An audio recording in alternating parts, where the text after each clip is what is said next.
자, 여호수아 5장 1절입니다.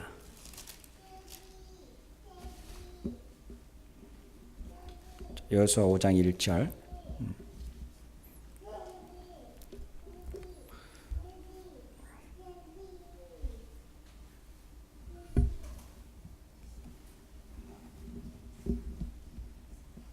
우리 같이 한 목소리 읽겠습니다. 여호수아 5장 1절입니다. 요단강 서편에 있는 아모리 사람의 모든 왕과 해변에 있는 가나안 사람의 모든 왕이 주님께서 이스라엘 자손 앞에서 그들이 요단강을 다 건널 때까지 그 강물을 말리셨다는 소식을 듣고 간담이 선을 하였고 이스라엘 자손 앞에서 아주 용기를 잃고 말았다. 아멘. 여러분 주보에 보면 그 설교 나눔지 있습니다. 그래서 설교 요지들을 다 이렇게 기록을 해놨습니다. 그걸 보시면서 여러분들이 조금 하고 그래서 설교를 좀 우리가 기록하면서 같이 했으면 좋을 것 같습니다.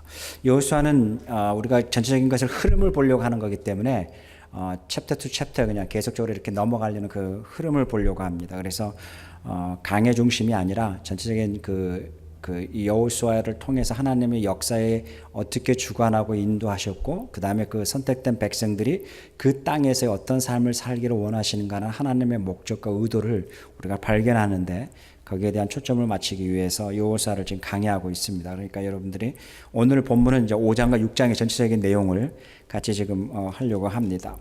자, 우리가 지난주에도 설교했던 4장의 내용인데 4장의 부분 속에서 지난주 설교 본문의 내용 가운데 4장 24절에 보면 이렇게 이야기하고 있죠.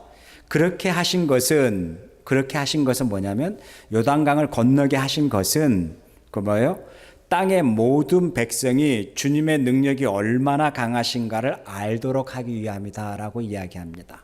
여기에 보면 조금 우리가 좀 집중했으면 좋을 게 그렇게 하신 것은 땅의 모든 백성, 이것을 조금 우리가 조금 좁혀서 가면 가나안에 있는 모든 백성들이 여호와 하나님이 어떤 분인가를 그리고 여호와 하나님이 얼마나 강한 분인가를 알게 하기 위함이다라고 이야기를 합니다. 그것이 뭐예요?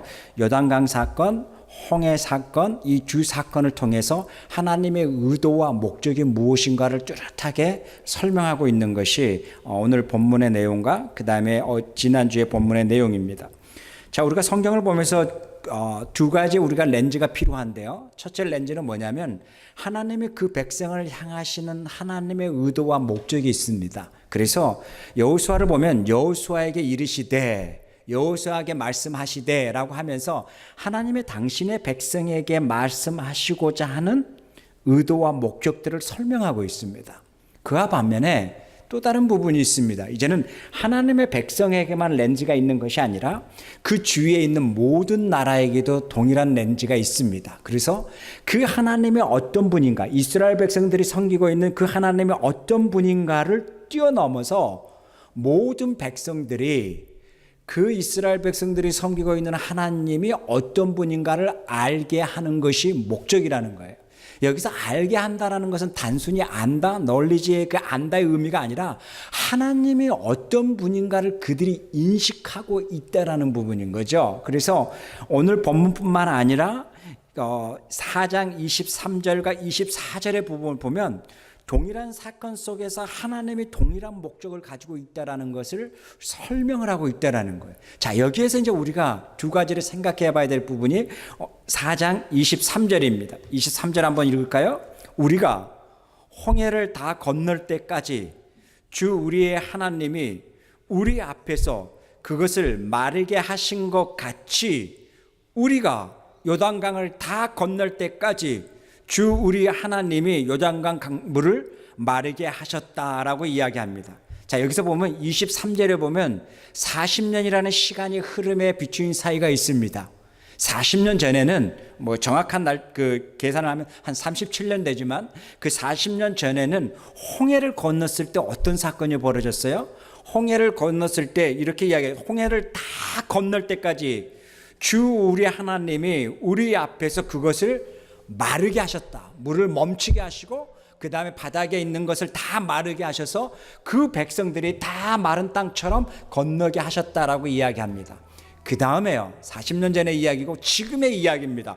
요단강을 그렇게 똑같이 하셔서 우리를 요단강을 다 마르게 하셨다라는 것입니다. 자, 이 설명을 하고 있습니다. 그러면서요, 그렇게 하신 것은 뭐예요? 모든 백성이 아니라 가나안에 있는 백성들이, 이스라엘 백성들이 섬기고 있는 여호와의 하나님이 어떤 분인가를 알게 하기 위함이다라는 거예요. 자, 여기에서 우리가 생각을 좀 이제는 해야 될 타임입니다. 어떤 생각을 해야 되느냐? 한 번은 우연일 수 있겠지요. 한 번은 우연일 수 있습니다. 한 번은 갑자기 물이 어디가 그냥 막혔나 보지. 상류에서 누군가가 갑자기 공사를 해서 물을 막았나 보지. 그래서 그냥 갑자기 물이 그냥 이렇게 말라서 건너갈 수 있었겠지라고 해서 한 번은 여러 모양 각도로 설명을 하지 아니하여도 상상을 해서 그럴 수 있겠지라고도 하겠죠. 그러나 그 동일한 사건이 동일하게 나타나는 부분이, 그 물이 가장 범람할 때, 동일한 환경과 여건 속에서 동일한 사건이 벌어졌을 때는 이건 이제 우연이라고 하기에는 굉장히 당황스럽죠. 이걸 우연이라고 할 수 있을까라고 하는 부분이 당황스럽죠. 이제 이것이 오늘 본문의 내용입니다. 여기에 보면 5장 1절, 요단강 서편에 있는 아모리 사람과 모든 왕과 해변에 있는 가나안 모든 왕들이 주님께서 이스라엘 자손 앞에서 그들이 요단강을 다 건널 때까지 그 강물을 말리셨다라는 소식을 듣고라고 이야기합니다. 자, 이들이 어떤 이야기를 들었어요? 40년 전에 있었던 이야기와 동일한 스토리를 지금 자기들 앞에서 있는, 홍해라고 한다면 그 이집트에서 내려오면서 그 홍해에서 건넜다라는 이야기를 보는 사람이 있어? 라고도 이야기할 수 있겠지만, 지금 자기들 앞에서 벌어지고 있는 그 요단강을 건너서 서쪽으로 오고 있는 그 동일한 사건을 그들이 했다라고 했을 때 이들의 마음속에서 혼란이 벌어지겠죠. 이건 우연이 아니구나. 이건 동일하게 지금 가장 물이 지금 범람한 이때에 이들이 그것을 건넜다라는 것은, 이것은 우연이 아니구나라는 것이 그들의 모든 뇌세포에 자극을 주기 때문에 나타나는, 가슴에서 나타나는 현상이 뭐예요? 싸늘해진다라는 거예요. 아, 이건 우연이 아니구나. 이스라엘 백성들이 섬기고 있는 이 신이 우리가 섬기고 있는 바알 신하고는 다르구나 라는 이 부분 속에서의 어떤 두려움도 생기고 이제는 싸늘해지는 거죠. 그래서 오늘 본문의 하반절에 보면 그렇게 이야기하는 거예요. 그 사람들이 뭐예요? 간담이 싸늘해졌다. 왜요? 그것을 들었기 때문에, 혹은 그것을 보았기 때문에 간담이 싸늘해졌다라고 이야기를 합니다. 그러면서 이스라엘 자손 앞에서 아주 용기를 잃어버렸다. 다시 하면 이스라엘 자손이 무서워서가 아니라 이스라엘 자손 앞에서 그들이 군사력과 전략을 가지고 나갈 만한 용기와 의욕 자체도 잃어버렸다. 왜? 전략이 아니라 만물을 다스리는 신이, 우리의 신이 아니라 이스라엘 자손이 섬기고 있는 신이라는 것을 그들이 발견했을 때는 이것은 전략 가지고도 되지 아니한다라는 것을 그들이 알고 있기 때문이라는 것입니다. 자, 그것을 바로 5장 1절의 내용이 4장 24절에 하나님의 목적이 뭐예요? 하나님이 어떤 분인가를 알게 한다고요? 주님이 강한 분이라는 것을, 주님의 능력이 얼마나 강한 분이라는 것을 모든 가나안에 있는 왕들도 백성들도 알게 하겠다라는 그 의도와 목적이 뭐예요? 그들에게 전달이 된 거잖아요. 자, 그러한 부분 속에서 우리가 한번 점검해 봐야 되겠죠. 우연이다? 아니다. 한 번은 우연일 수 있지만 두 번은 우연이 아니다. 그것도 뭐예요? 아모리 왕들뿐만 아니라 가나안에 있는 사람들, 모든 사람들도 이것은 우연이 아니다라고 결론을 맺는 거죠. 자, 우리가 한번 생각해 볼 수 있는 건, 전쟁에서 이기는 것은 어떤 모략가가 있거나 전략이 있어서 이길 수도 있겠지요. 그렇지만 자연의 만물을 다스림은 이건 모략이나 전략으로 되는 것이 아니라 신의 영역인데, 이 신의 영역 속에서 동일한 사건이 벌어졌을 때에 그들이 이스라엘 백성들이 섬기고 있는 여호와의 하나님을 바라봄에 대한 그들의 생각이 뭐예요? 달라지는 거죠. 그것이 바로 1절에서 이야기하고 있는 간담이 서늘해졌다. 그 신 앞에 감히 우리가 덤빌 수가 없다라고 하는 것이 5장의 출발입니다. 자, 이렇게 5장과 6장을 갑니다. 그래서 5장에서는 이제는 그들이 이미 이제는 요단강을 건너고 난 다음에 하나님 앞에 거룩함을 추구합니다. 그것이 뭐예요? 구별됨, 거룩함. 그것이 이제 할례 예식을 취하고 그 다음에 6장으로 넘어와서 여리고로 넘어옵니다. 자, 이러한 부분 속에서 우리가 한번 생각해 봐야 될 부분이 있는 거죠. 첫 번째 거룩함이었죠. 5장의 내용이. 그 다음에 6장으로 와서 여리고인 거죠. 계속적으로 지금 4장 24절과 5장 1절에서의 동일한 하나님의 목적과 의도는 뭐예요? 주님이, 주 여호와의 하나님이 어떤 분인가를 알게 하겠다. 그것을 깨닫게 하겠다라는 게 그 흐름이 4장과 5장과 6장의 흐름입니다. 자, 6장에 넘어와서는 이제는 여리고의 이야기입니다. 여러분, 여리고의 이야기는 우리가 잊지 말아야 될 사건이 있습니다. 그것이 뭐예요? 신명기 1장의 이야기죠. 신명기 1장에서의 정탐꾼을 보냈을 때에 정탐꾼이 40일 동안 있었다라고 저자는 기록하고 있습니다. 굳이 왜 저자가 40일이라는 것을 집어넣었을까라고 했을 때 대체 저도 이 성경을 보면서 40일 동안 이들은 대체 뭘 했는가라고 참 의문을 품을 정도죠. 그런데 40일 동안 그들이 정탐하고 난 다음에 몇 가지를 이야기하는데 특히 그들의 신체가 우리보다 크다. 안악자손의 너무 신체가 크다라고 하는 것과 두 번째는 그들의 성은 너무너무 견고하다. 너무너무 견고뿐만 아니라 성이 강해서 도무지 우리가 가지고 있는 어떤 전략과 무기로 가지고는 그 성을 함락시킬 수가 없다라고 이야기합니다. 자, 성을 함락시키는 방법이 뭘까요? 성을 함락시킬 수 있는 방법은 딱 하나겠죠.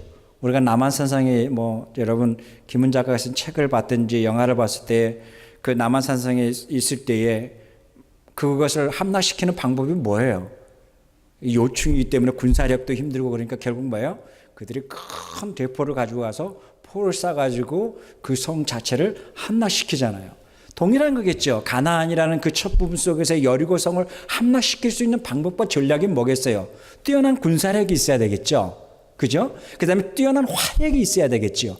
그래야지 성벽을 무너뜨릴 수가 있잖아요. 그렇지 아니하고는 신명기 1장에 보면 견고하다고 이야기하거든요. 그 성은 너무너무 견고합니다라고 이야기합니다. 그 말은 뭐예요? 도무지 무너뜨릴 수 없습니다라고 이야기하는 것이 신명기 1장의 정탐꾼들의 이야기란 말이에요. 그런데 오늘 6장에 보면요. 그 이야기를 무색하게 만드는 사건이 나옵니다. 가장 견고하다라고 하는 그 성, 가장 무너지지 아니하다라고 하는 그 성, 그 다음에 우리를 봤을 때, 그 이스라엘 백성들이 봤을 때는 도무지 우리가 가지고 있는 전략과 무기와 화력을 가지고는 그 성 자체를 무너뜨릴 수 없다라고 하는 그 기정사실 앞에 여호와 하나님이 그들 속에서 어떤 일을 하셨는가를 보고 그 다음에 그 백성들이 그 견고하다는 속에서 성의 무너짐을 보면서 무엇을 발견해야 되는가에 대한 것들을 우리가 한번 점검해 보자라는 거예요. 자, 하나님이 전략을 주시는데요. 하나님의 전략의 방법이 특수부대를 만들자. 우리가 뛰어난 사람들을 훈련을 시켜서 그것을 우리가 야밤에 기습 공격을 하자. 이런 전략이 아니라 모든 사람들이 보는 앞에서의 한 전략을 줍니다. 그것이 뭐예요? 성을 한 바퀴씩 돌게 합니다. 자, 이 가정 속에서 얼마나 혼란이 일어났겠어요. 아니, 성을 한 바퀴씩 어떻게 도냐고. 그래서 성이 무너지겠냐고. 이런 생각을 가지고 있는 나 같은 사람도 분명히 있었을 거라고요.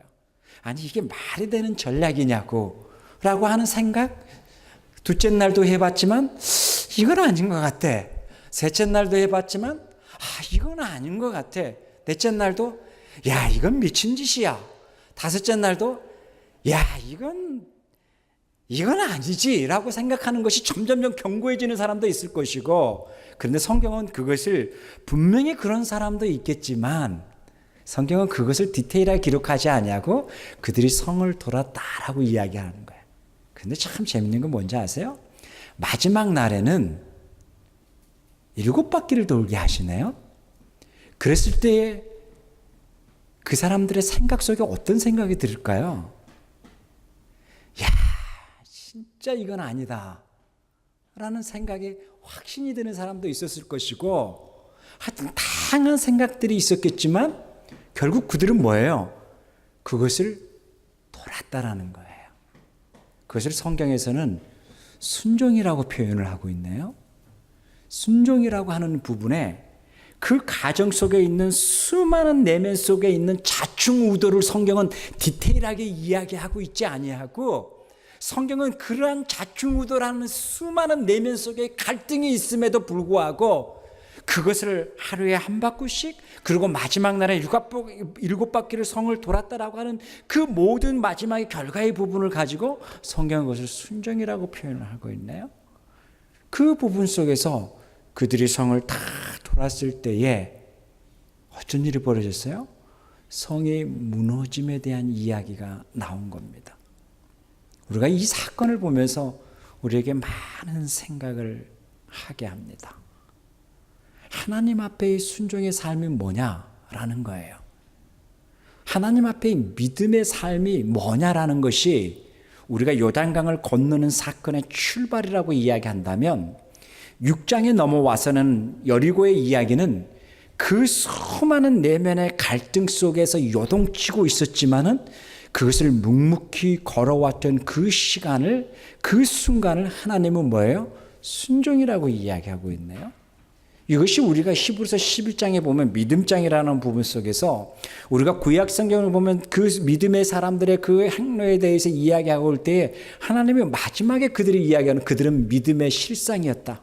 바라는 것들의 그 모든 모습들, 믿음의 그 모습들이었다라고 하면서 구약에 있었던 사람들 한 사람 한 사람 한 사람을 나열하고 있네요. 근데 구약 성경을 좀 디테일하게 들어가면 그 속에서 있었던 수많은 내면의 갈등을 이야기하고 있음에도 불구하고 히브리서 11장은 대헌장에서는 뭐라고 이야기하고 있냐면 믿음의 사람들이라고 이야기를 하고 있다라는 거예요.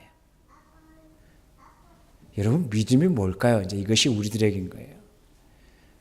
5장 1절과 4장 24절에 보면 주님이 어떤 분이고 어떤 강한 분인가를 알게 하겠다라고 이야기합니다. 그리고요, 그 전에는 그들이 요단강을 건너고 난 다음에 거기에서 돌을 하나씩 취해서 거기에다가 무엇을 기록하라 그랬어요? 그 있었던 사건, 그것을 우리 자손들에게 다시 한번 이야기하자라고 하는 보이지 않는 하나님의 기록의 문헌, 기록의 문화가 그 속에서 이루어지는 성경의 이야기가 있다라는 거예요. 그리고요, 여호와 하나님이 주님이 어떤 분인가를 그들에게 보여주고 드러내신 사건이라는 거죠. 그래서 내가 모든 왕들에게 여호와 하나님이 어떤 분인가를 그들에게 알게 하겠다라고 이야기한다라는 거죠. 그리고 5장에 와서는요, 그 모든 왕들이 그 여호와의 하나님이 어떤 분인가를 알기 시작하는 과정이 벌어지는 겁니다. 그 다음에 6장에 와서는요, 그 이스라엘 백성들을 통해서 여호와의 말씀 앞에 그들이 어떻게 순종하고 가는가의 사건을 이야기하고 있습니다. 이것이 신명기 1장과 여호수아 6장의 사건의 다른 점입니다. 신명기 1장은 성에 경고합니다. 맞습니다.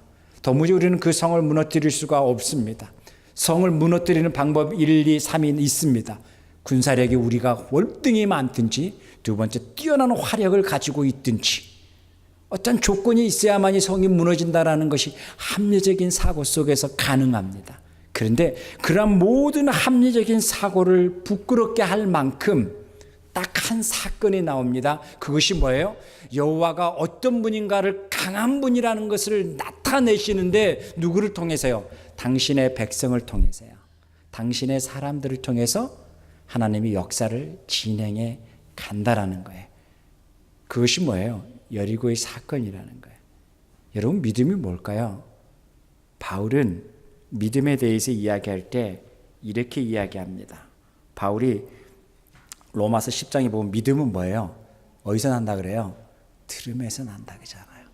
이것을 우리가 여호수아에서 이야기하는 신약의 헬라의 문화가 아니라 히브리 문화에서 이야기할 때 믿음은 어디서 날까요? 여호와의 하나님의 일하심과 여호와의 하나님이 우리 가운데서 함께 하심에 대한 그 기록들을 묵상하고 생각 속에서 믿음이 자라기 시작한다라는 거예요. 그 믿음은 뭐예요? 여호와가 어떤 분인가를 알았을 때의 믿음의 출발이 된다라는 거죠. 여호와가 어떤 분인지를 알지도 못하는 사람에게서 믿음이 나타날 수가 없는 거겠죠. 그래서 믿음은 들음에서부터서 출발한다고 로마서 10장 17절에서 이야기합니다. 그래서 믿음은 들음에서 나며 들음은 그리스도의 말씀으로 말미암니라라고 합니다. 그 반면에 히브리서 11장 6절에는 뭐라 그래요? 뭐 없이는 하나님을 기쁘시게 못한다고요? 믿음 없이는 하나님을 기쁘시게 하지 못한다라고 이야기합니다. 이것이 뭐예요? 여호수아 5장과 6장의 사건입니다. 자, 5장과 6장에서 우리가 이제는 믿음을 찾자고요. 4장, 5장, 6장에서 믿음이 무엇인가를 찾자고요. 자, 믿음이 무엇인가를 찾으려면 먼저 그 하나님이 어떤 분인가를 알아야 되잖아요. 근데 그 하나님이 어떤 분인가가 nothing, 아무것도 아니고 힘도 없는 분이라면 그 하나님을 믿을 만한 하나님으로 의지할까요? 그렇지는 않잖아요. 그 하나님이 우리가 옆에 나라에 섬기는 그 신과 비슷한 수준이라면 그 하나님을 믿을 수가 있을까요? 그렇지 않잖아요. 그 하나님은 모든 만물을 다스리고 통치하시는 하나님이라는 것을 스스로 드러내십니다. 그래서 강하다라는 것을 스스로 이스라엘 백성들에게 보여주고 드러내십니다. 여기서부터서 이스라엘 백성들은 뭐예요? 하나님이 어떤 분인가를 알기 시작하고 거기서부터서 하나님을 의지하는 것으로 시작을 합니다. 그것을 경험한 이스라엘 백성들의 이야기가 이 여리고 성을 돌고 있는 이스라엘 백성들의 이야기겠죠. 그 가운데 이러한 사람들이 있지 않겠어요? 이건 아닌 것 같아요. 우리가 지금 이거 굉장히 헛짓하는 것 같아. 그랬을 때 옆에 사람이 그랬죠. 나도 그런 것 같아. 근데 우리가 요단강을 건넜잖아. 그때 우리가 그것을 목격했잖아. 그때 어떤 일이 벌어졌는가 우리가 경험했잖아. 그러게 한번 믿어보자고. 하나님은 어떻게 하실는지 모르지만 그래 한번 우리가 믿고 끝까지 한번 돌아보자고. 이것이 뭐예요? 그냥 눈찌끔 갖고 믿자고. 이거 아니잖아요. 뭐예요?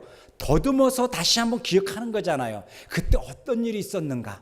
그때 무슨 사건이 있었는가? 그때 우리가 그 마른 땅을 건너면서 우리가 무엇을 경험했는가를 다시 한번 더듬어 보잖아요. 그 더듬어 보면서 무엇을 생각해요? 그것을 하게 하시는 이가 여호와 하나님이라는 것을 다시 한번 생각하잖아요. 그 생각하는 기록된 문헌, 그 생각하는 그것이 기록되어 있는 기념비, 그것이 뭐예요? 그들의 성경이잖아요. 그들의 성경이 그들 속에 있기 때문에, 여호와의 말씀이 그들과 가까이 있기 때문에 그들이 순종이라는 그 대로 속에서 여호와의 말씀 앞에 반응으로 나타나잖아요. 그랬을 때 뭐예요? 여리고성이 무너지는 사건이 나온다라는 거죠. 여러분, 세상이라는 문화는 너무너무 견고합니다. 세상이란 문화 속에서는 너무너무 견고해서 우리 위에 있습니다. 도무지 우리가 따라갈 수 없는 제너레이션입니다. 그 기가 막히게 우리에게 침투하는 게 세상의 문화입니다. 어떻게 하면 우리가 정말 바르게 살지 못할까라고 하는 정말 달콤한 스토리로 우리에게 접근합니다. 합리적인 사고로 우리들에 들어옵니다. 그런 모든 부분 속에서 하나님은 끊임없이 이스라엘 백성들에게 이야기하는 하나의 센텐스가 있습니다. 그게 뭐예요? 여호와의 말씀을 어디에 두라고요? 옆에 둬라, 가슴에 두라는 거예요. 왜 그럴까요? 말씀은 살아있는 생명체이기 때문에 그렇습니다. 그래서 말씀은 살아있고 운동력이 있다라고 이야기합니다. 말씀은 우리의 깊은 것까지도 보신다라고 이야기합니다. 말씀은 살아있고 운동력이 있어서 우리를 충분히 바르게 할 능력이 있다라고 이야기합니다. 어디서요? 세상이라는 가나안이라는 세상 속에서 충분한 능력이 된다라고 이야기합니다. 이스라엘 백성들이 이제는 가나안에 들어가서 살기 시작할 겁니다. 6장 이후부터는 가나안에 들어가서 살기 시작하는데 그 입성 이전에 이스라엘 백성들에게 두 가지를 여호와 하나님은 보여주셨죠. 첫째 뭐예요? 모든 만물을 다스리는 이가 누구냐라는 거예요. 그것이 여호와의 하나님이었다. 그것이 홍해와 요단강의 사건이었다라는 거죠. 그 다음에 두 번째는 뭐예요? 가장 중요한 믿음의 모습이 뭐예요? 바로 반응이 있어야 되는데 어떤 반응이요? 순종이라는 대로 속에서 살아가야 된다라는 거예요. 제가 이 이야기를 디테일하게 하는 이유는 뭐예요? 그 순종으로 하지만 그 내면 속에는 얼마나 많은 갈등이 있겠어요. 그죠? 이건 아닌 것 같아. 이건 합리적이지 않아. 수많은 가정이 있겠지만 순종의 근거가 뭐냐라는 거예요. 말씀이라는 거예요. 그것이 뭐예요? 우리를 순종하게 하신다라는 거예요. 이 땅에 살아가는 우리들, 이 땅 속에서 우리가 살아갈 때에 우리가 어떤 삶을 살까요? 굉장히 심플합니다. 여호와의 말씀을 내 곁에 두고 살아가는 삶. 그것이 우리들의 삶의 첫 번째가 되어야 된다는 거예요. 세상을 변혁시키겠습니다. 아니요, 세상은 주님이 변혁시키시니까 변혁 안 시켜도 됩니다. 세상 가운데 여호와의 하나님의 말씀을 내 옆에 두고 살아가는 삶. 그럴 때 그 말씀은 살았고 운동력이 있기에 어디로 튈지를 모른다라는 거예요. 말씀은 죽어 있으면 탁탁 우리의 합리적인 사고 방식으로 이렇게 자를 수 있지만 이 말씀은 살아있기 때문에 어떻게 될 줄 모른다라는 거. 우리를 어떻게 변화시킬지, 우리를 어떤 모양으로 다듬어 갈지 우리는 알 수가 없다라는 거예요. 그러기에 우리가 이 땅에 살아갈 때에 우리가 취해야 될 가장 먼저의 자세는 여호와의 말씀을 내 옆에 두고 살아가는 첫 번째 순종의 삶이 우리들의 삶의 출발이 돼야 된다라는 거겠죠. 기도하겠습니다. 하나님 아버지, 우리들의 삶과 함께 해주셔서 날마다 하나님 말씀이 우리의 삶을 강건하게 해주시고 날마다 하나님만을 의지하고 갈 수 있는 삶이 우리의 삶 속에서 강물처럼 흐를 수 있도록 인도하여 주십시오.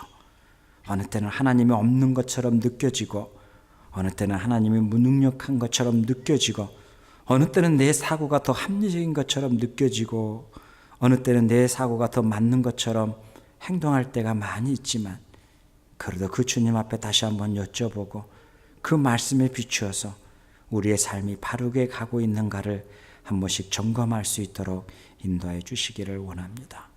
감사합니다. 예수님의 이름으로 기도하옵나이다. 아멘. 우리 찬송가 13장 413장 1절입니다.